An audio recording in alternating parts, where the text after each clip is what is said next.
నాకు ఈరోజు ఒక పేషెంట్ రుక్మిణి అనే అమ్మాయి అప్రోచ్ అయింది. ఈ అమ్మాయి చేసిన మిస్టేక్ ఏంటో చెప్తాను.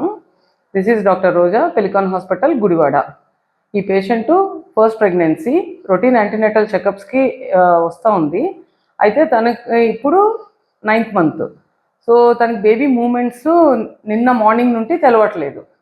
తను ఈరోజు కన్సల్టేషన్కి వచ్చి రెగ్యులర్ చెకప్కి వచ్చినట్టుగా వచ్చి ఆ పేషెంట్ పూల్లో కూర్చుని వెయిట్ చేసి కన్సల్టేషన్కి వచ్చింది. ఏంటమ్మా అంటే నాకు నిన్న మార్నింగ్ నుండి తెలవట్లేదు అని చెప్తుంది. సో ఇక్కడ ఫీటల్ మూమెంట్స్ అనేది చాలా ఇంపార్టెంట్ 9th మంత్ వచ్చాక. సో మేము పేషెంట్కి డైలీ ఫీటల్ మూమెంట్ కౌంట్ పెట్టుకోమని చెప్తాం. 1 అవర్లో minimum 3 to 4 times baby movements ఉండాలి. అయితే బేబీ మూమెంట్స్ లేదు అన్నప్పుడు 1 or 2 hours వెయిట్ చేసి ఇమీడియట్గా, even though it is mid night, డాక్టర్ని కలవాలి. బేబీ మూమెంట్ అనేది చెప్పగలిగేది ఓన్లీ మదర్ మాత్రమే. ఎందుకు బేబీ మూమెంట్స్ లేవు అంటే బేబీ ఈజ్ అట్ రిస్క్ లోపల. అలా చేయకుండా దాన్ని కూడా రొటీన్గా తీసేసుకుని రేపెళ్ళొచ్చులే అనే యాటిట్యూడ్లోకి వెళ్ళటం అనేది కరెక్ట్ కాదు. సో ఈరోజు మనం స్కాన్ చేసేసరికి బేబీ ఇంట్రాయూటరైన్ డెత్ అయ్యిందనమాట. అదే నిన్న వచ్చి ఉంటే మనం దాన్ని ఫైండ్ అవుట్ చేసి ఉండేవాళ్ళం. ఎందుకు?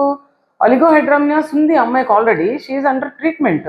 సో ఒక రిస్క్ ఫ్యాక్టర్ ఉన్నప్పుడు డాక్టర్తో టచ్లో ఎవ్రీ 3 days ఉండాలి.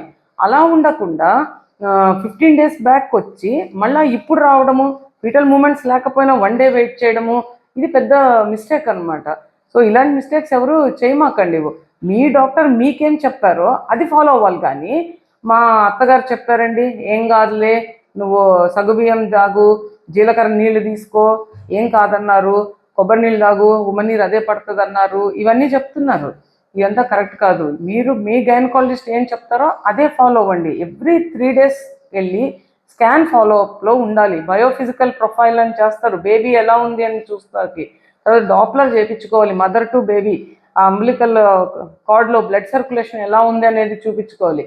ఇవన్నీ చేయకుండా హై రిస్క్ మదర్స్ పక్కింటోళ్ళు ఎదురింటోళ్ళు చెప్పారని, లేదా ఇంట్లో వాళ్ళు చెప్పారనో, తెలిసిన వాళ్ళు చెప్పారనో చేస్తే ఇలాగే ఎండప్ అవుతారు. ఎవరు ఈ మిస్టేక్ చేయొద్దు. యూ ఫాలో యువర్ గైనకాలజిస్ట్, చాలా క్లోజ్లీ ఫాలో అవ్వాలి. వాళ్ళు ఏం చెప్తున్నారనే దాని మీదే మీరు కాన్సన్ట్రేట్ చేసి ఉంచండి. Because every baby is precious, every pregnancy is precious. Thank you.